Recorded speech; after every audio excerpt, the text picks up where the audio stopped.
अगर आपको कब्ज रहती है तो ज्यादातर चांस है या तो आपको बवासीर है, नहीं तो आने वाले टाइम में बवासीर हो सकती है। एक अंदाजे के मुताबिक ये भी है कि इस पूरे कायनात में जितने भी लोग बसते हैं वो उनमें 50% से ज्यादा लोग कभी ना कभी अपनी जिंदगी में बवासीर जैसे मसले से उसका शिकार होते हैं, वहां से दो चार होते हैं। अब बवासीर है क्या, बादी बवासीर क्या है, खूनी बवासीर क्या है, किन लोगों को हो सकती है, अगर हो जाए तो उसकी मैनेजमेंट क्या करेंगे, ट्रीटमेंट क्या करेंगे, क्या ऑपरेशन करवाना चाहिए नहीं करवाना चाहिए, आज इस वीडियो में हम इस तरह के बहुत सारे क्वेश्चंस को देखेंगे।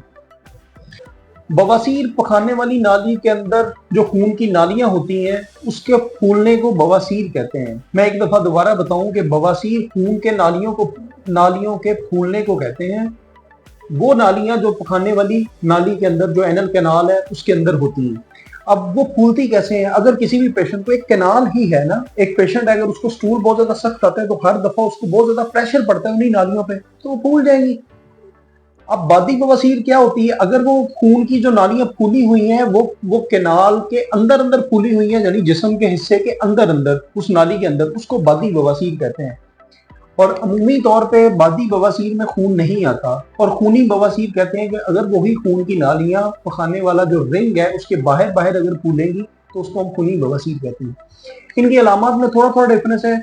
बादी बवासीर की अलामत में मोस्टली ये पेनलेस होगी, इसमें पेन नहीं होती, खून बहुत ज्यादा कम होता है, खून नहीं होता। इसमें खाने के नाली के ऊपर हैवीनेस का एहसास होता है पेशेंट को, और मरीज को स्टूल पास करने में दिक्कत होती है। मरीज कहता है मुझे काफी टाइम लग जाता है डॉक्टर साहब बैठे बैठे, क्योंकि पूरी तरह नाली खुल नहीं पाती ना, उसके अंदर नालियां खुली होती हैं, तो जब पैसेज कम होगा तो उसकी पैसेज कम होने की वजह से पेशेंट के लिए दिक्कत बढ़ती है।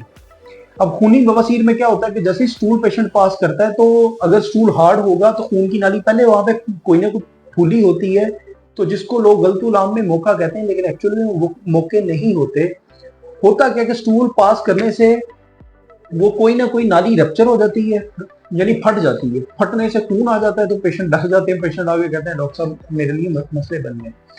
अब ऐसे पेशेंट जिनको बवासीर हो उनको करना क्या चाहिए? सबसे पहला इंपॉर्टेंट काम उनको ये करना चाहिए कि अब ये बवासीर किन लोगों में ज्यादा कॉमन है? ऐसे लोग जो सेडेंटरी हैबिट्स हैं, जो बैठे रहते हैं। आजकल जितने आईटी के लोग हैं उनको तो ये बड़ा मसला कॉमन है। जितने ऑफिशियल वर्कर हैं, बैंकर हैं, इवन डॉक्टर्स हैं, अगर वो अपनी एक्सरसाइज का ख्याल नहीं रखेंगे, बैठे रहते हैं, इंट्रा एब्डोमिनल प्रेशर भी बढ़ता है, और वो क्योंकि एक्टिविटी नहीं होती तो उससे भी उनको बवासीर होने के चांसेस बहुत बढ़ जाते हैं। मुझे एक फनी बात याद आ गई कि एक डॉक्टर साहब ना एक महफिल में हम काफी सारे दोस्त बैठे थे, कुछ सीनियर डॉक्टर साहब बैठे थे, तो एक डॉक्टर साहब ने कहा कि मेरी तबीयत ठीक नहीं है, तो दूसरे ने पूछा आपको हुआ क्या है? उसने कहा यार वो मुझे बवासीर है। तो वो थोड़ा हंसने लगे, कहते ये होता सबको ही है, कोई बताता है कोई नहीं बताता, इसलिए ये बहुत कॉमन डिसऑर्डर है। और जितने ऑफिशियल वर्कर है इनमें बड़ा कॉमन है, और प्रेग्नेंट लेडीज में बहुत कॉमन है। इंट्रा एब्डोमिनल प्रेशर बढ़ता है, उससे भी उनमें बवासीर होने के चांसेस बहुत बढ़ जाते हैं। इवन यहाँ बेबी चाइल्ड बर्थ के बाद भी देर तक उनको बवासीर के मसले में वो रह सकती हैं। फिर इसके अलावा जितने लोग हैं जिनको कॉन्स्टिपेशन रहती है, कब्ज का मसला रहता है, उनमें बहुत ज्यादा कॉमन है। जो लोग जारी बात अपनी डाइट का ख्याल नहीं रखते, फाइबर इनटेक जिनमें नहीं होता, तो स्टूल हार्ड होगा, हार्ड होने से उनको बवासीर का वो ऐसे मसले में जा सकते हैं।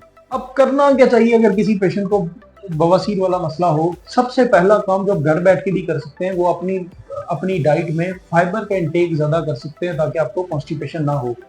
फाइबर के इंटेक में क्या है कि आप इसबगोल का छिलका लें, रात को पानी में भिगो के लें। अच्छा, इसबगोल के छिलके को लेने के भी दो वेज हैं। अगर तो फौरी तौर पे लेंगे तो वो इंटेस्टाइन से पानी एब्जॉर्ब करेगा, तो जिस पेशेंट को मोशन आ रहे हो बार बार, तो उसको वो देना चाहिए। कुछ पेशेंट ये कंप्लेन करते हैं कि डॉक्टर साहब मैंने इस बोल का छिलका लिया फिर भी कब्ज बढ़ जाती है। वो इसलिए कि लोग गलती ये करते हैं कि लोग वैसे ही फक्का मारते हैं या वैसे ही उन्होंने वो लिया। अगर हम स्टूल को सॉफ्ट करने के लिए इस बोल का छिलका यूज करें तो उसके लिए हमें जरूरी है कि उसको बाहर भिगो दिया जाए, वो अच्छी तरह वो फूल जाए, वो एक जिस तरह खीर टाइप बन जाता है, तो फिर अगर हम उसको लेते हैं तो वो हमारे इंटेस्टाइन को नरम करेगा, फाइबर का इंटेक बढ़ेगा, स्टूल की फॉर्मेशन में सॉफ्टनेस ऐड होगी, तो इसलिए पेशेंट को उसकी बवासीर में भी उसको हेल्प मिलेगी। और बवासीर एक लाइफस्टाइल डिसऑर्डर है, इसको अगर हम ठीक करना चाहते हैं तो हमें क्या चाहिए? अपना लाइफस्टाइल चेंज करना चाहिए, हमें एक्सरसाइज करनी चाहिए, हमें पानी ज्यादा पीना चाहिए ताकि हाइड्रेशन पूरी हो, उससे हमें फायदा होगा। तीसरे नंबर पे हमें अपनी खुराक में फलों का और सब्जियों का इस्तेमाल लाजमी करना चाहिए। जो डेली बेस पे सीजनल फल हैं वो एक तो सस्ते मिल जाते हैं, उसका इस्तेमाल ज्यादा करना चाहिए। मसला ये बनता है सम टाइम लोग क्या करते हैं कि 6-6 दिन या 7-7 दिन, मैंने कुछ लोग ये भी देखे गोश्त खाते हैं। अब फाइबर उसमें है नहीं, गोश्त खाएंगे तो अल्टीमेट कॉन्स्टिपेशन ही होगी। दूसरा इंपॉर्टेंट जो लोग गलती करते हैं, जंक फूड इतनी ज्यादा लेंगे, जंक फूड खाते हैं तो उसमें भी फाइबर नहीं है, तो उससे भी हमारे बवासीर के मसाइल बढ़ते हैं। तो हमें एक्चुअली क्या करना चाहिए कि अपने फाइबर का इंटेक ज्यादा करना चाहिए, पानी का इंटेक ज्यादा करना चाहिए, एक्सरसाइज ज्यादा करनी चाहिए। चौथे नंबर पे हमें अपने आप को स्टूल सॉफ्टनर के तौर पे ऐसी डाइट जिस तरह फल सब्जियां हैं या बोल का छिलका वो लेना चाहिए। अब एक और बहुत इंपॉर्टेंट क्वेश्चन है, लोग आके पूछते हैं डॉक्टर साहब इसका ऑपरेट करवा लेना चाहिए। देखिए मॉडर्न मेडिसिन में एक ये सोल्यूशन के तौर पे बिल्कुल है कि सर्जरी करवा लें, वो जो मौके फूले हुए हैं तो आप उसको काट लें। लेकिन अगर आपका लाइफस्टाइल चेंज नहीं हुआ तो ये आपको दोबारा मसला बन जाएगा। आप 2 दफा क्या 4 दफा भी ऑपरेट करवा लेंगे तो वो दोबारा आपको मसला बन सकता है।